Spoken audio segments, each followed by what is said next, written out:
feel like it's if you're out there running around playing baseball, basketball, football, something like that, maybe like. Got it. Oh, we got it here. So I got a little white bass. Well, today's my birthday. Happy birthday! And my wife bought me a brand new rod. So today, I do something a little bit different. I'm going to do a review on the EVX series of the Okuma rods. We have 7 of these now, and I'd like to do a review as to why we like these rods. Got them on a little swim bait. We're in that fall turnover, fall transition, so the bite's not on fire yet. We're taking whatever bites we can get. We do see quite a few fish on the graph. They may be a lot of white bass. But here in a little bit, we're going to talk about this rod right here and why I like these rods so much.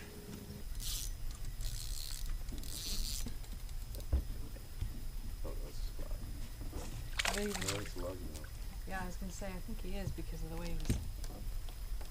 Yeah, he's largemouth. A little largemouth. Yeah. Look at that. Look at the baby largemouth.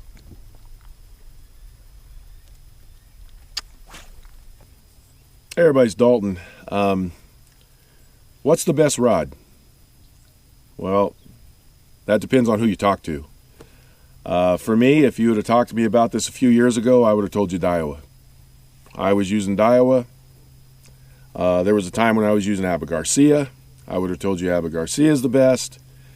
And now I'm just going to tell you the best rod is what feels good in your hand.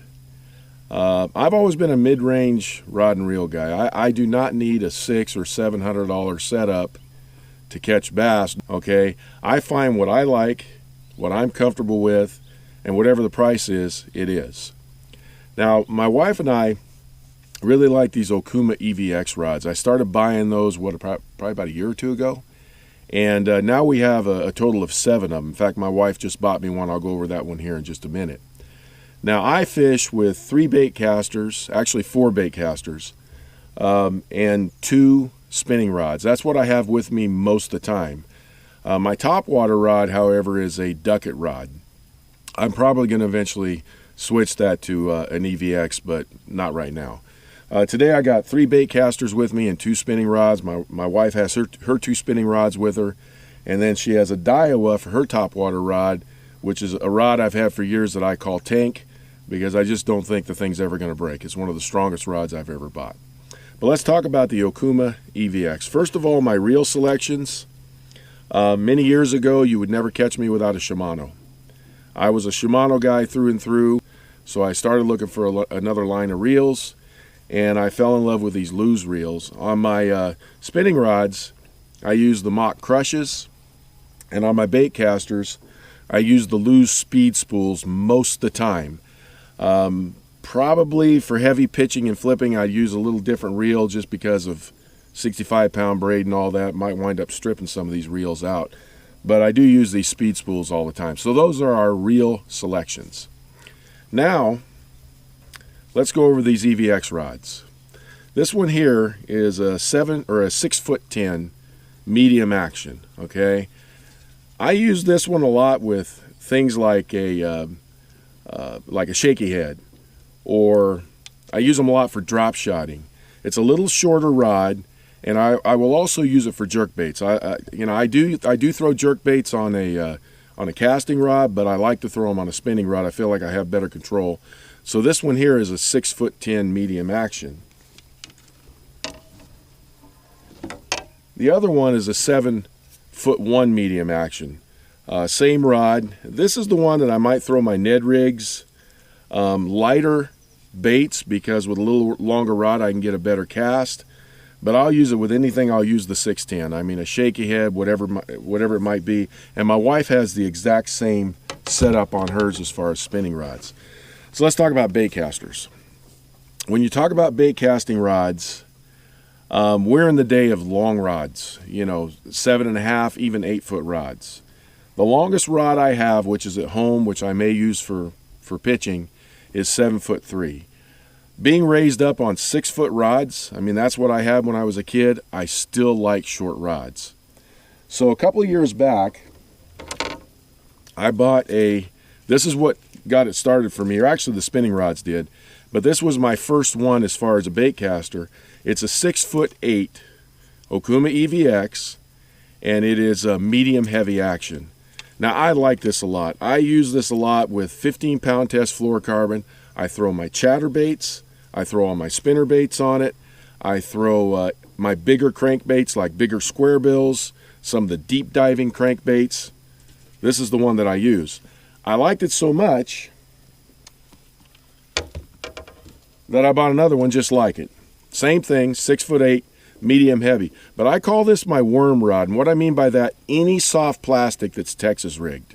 Okay, and by the way, with that other one with the fluorocarbon, it's also one of my favorite jig rods now. So what I do with this one, I keep braid on this one most of the time. I got 30-pound braid. I keep about a 5 or 6 foot, 15-pound test leader, and this is for my Texas rigging. Now, this is kind of interesting setup, Texas rigging a fluke. That's something I'm playing around with. I haven't thrown it today, but that's something I'm going to be playing around with out here. Actually dragging a fluke, just like I would a 5-inch Senko. And I took this thing, put some chartreuse on it. Haven't tried it out today, but plan on trying it out pretty soon. But again, I keep 30-pound braid on here.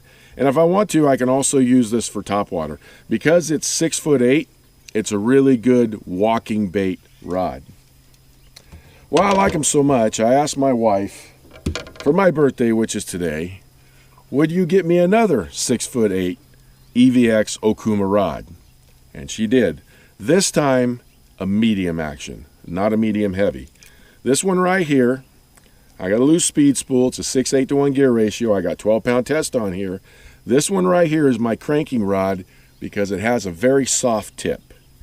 So I've got a swim bait on there today, but I like to throw DT10s on here, square bills, any type of a crankbait. This is my crankbait rod. Once again, it's a short rod. Why do I like short rods so much? Well, yeah, I was raised up with them, but casting accuracy is so much better. If I am throwing something around a dock, say this little swim bait or a jig, or I'm dragging a worm, I get such better casts with a shorter rod. I have a lot of control with this rod. And you know, if you're looking at rods and you're not sure what to get, I can tell you these run anywhere from $110 to $120, maybe up to $130. They're excellent. They're very light. They have good sensitivity. And I got to tell you, I have no problem with them. Like I say, the one that I run braid through, I tie a uni-to-uni knot on that for the leader line, and it runs right through these eyes just fine. So this is my review for the Okuma EVX. I'm a fan. I've got 5 of them that I fish with. My wife has 2 of them she fishes with. And Christmas coming up, and I'm going to ask my wife for one more to replace the other one that I use as a topwater, or even an A-rig rod or something like that. Well, I hope you enjoyed this video. We're out here right now, and this right now is the fall turnover. I look at fall in 2 ways. I see it as a fall transition and a fall turnover. The fall transition is what happens with the fish.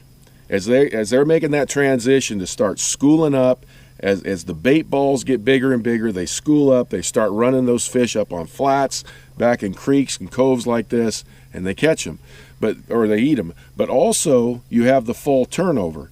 The fall turnover, it's almost like, and I'm no biologist, I have a little understanding of it, but each season has a transition. To me, this is the toughest transition of all the seasons. It's that summer to fall turnover, where literally it seems like the lake is going to just completely reverse itself. And now the cooler water on the bottom is going to come up top, and the warmer water on the top is going to go to the bottom. And what happens, we're in 70-degree water right now. As this water starts to get into around 66 to 68 degrees, these spotted bass on this lake are going to get super active. They're going to be schooled together, and we're going to come out here and catch a lot of them on a lot of different baits. So we have caught some fish today. Been a little bit tough. We expected it. We're going to come out in another couple of days. But today's cooler. The weather's cooler. The bite's a little bit better than when I was out here a week ago. Well, thanks for tuning in, everybody. I hope you enjoyed this review. I've never done a review like that before. I hope you enjoyed it. If you're looking for a new rod and you're not sure what to get and you're a mid-range rod guy like me, give it a try. I think you might like it. It's a really good rod. Well, thanks for tuning in, everybody. We'll talk to you next time.